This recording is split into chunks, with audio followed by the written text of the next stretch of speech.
தானியேல் அதிகாரம் 12. உன் ஜனத்தின் புத்திரருக்காக நிற்கிற பெரிய அதிபதியாகிய மிகாவேல் அக்காலத்திலே எழும்புவான்.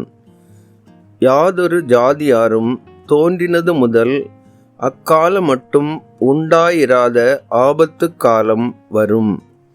அக்காலத்திலே புஸ்தகத்தில் எழுதியிருக்கிறவர்களாக காணப்படுகிற உன் ஜனங்கள் அனைவரும் விடுவிக்கப்படுவார்கள். பூமியின் தூளிலே நித்திரை பண்ணுகிறவர்களாகிய அநேகரில் சிலர் நித்திய ஜீவனுக்கும் சிலர் நித்திய நிந்தைக்கும் இகழ்ச்சிக்கும் விழித்து எழுந்திருப்பார்கள்.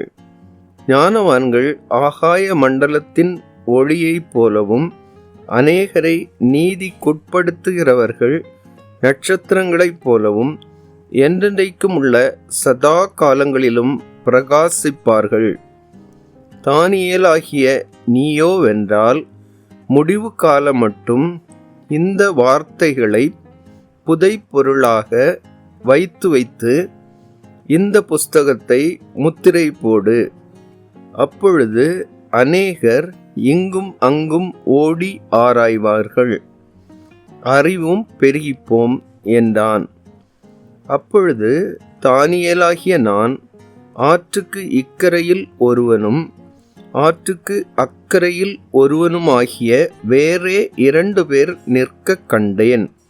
சணல் வஸ்திரம் தரித்தவரும் ஆற்றின் தண்ணீர்களின் மேல் நிற்கிறவருமாகிய புருஷனை ஒருவன் நோக்கி, இந்த ஆச்சரியமானவைகளின் முடிவு வர எவ்வளவு காலம் செல்லும் என்று கேட்டான்.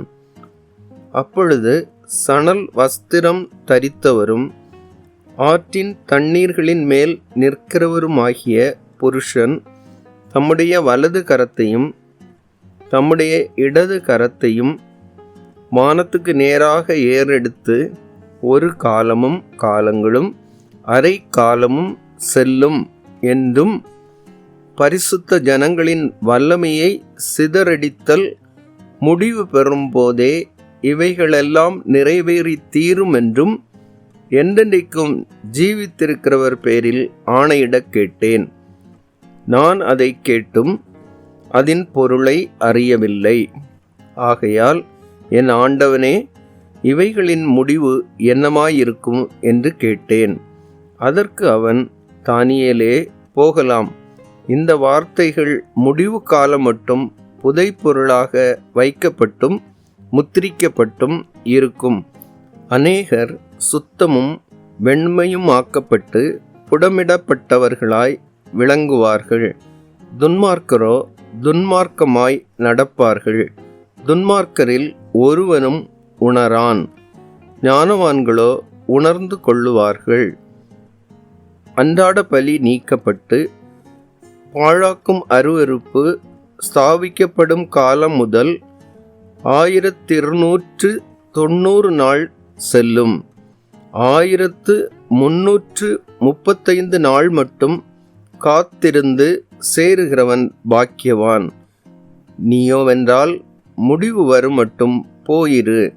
நீ இளைப்பாறிக் கொண்டிருந்து நாட்களின் முடிவிலே உன் சுதந்திர வீதத்துக்கு எழுந்திருப்பாய் என்றான்.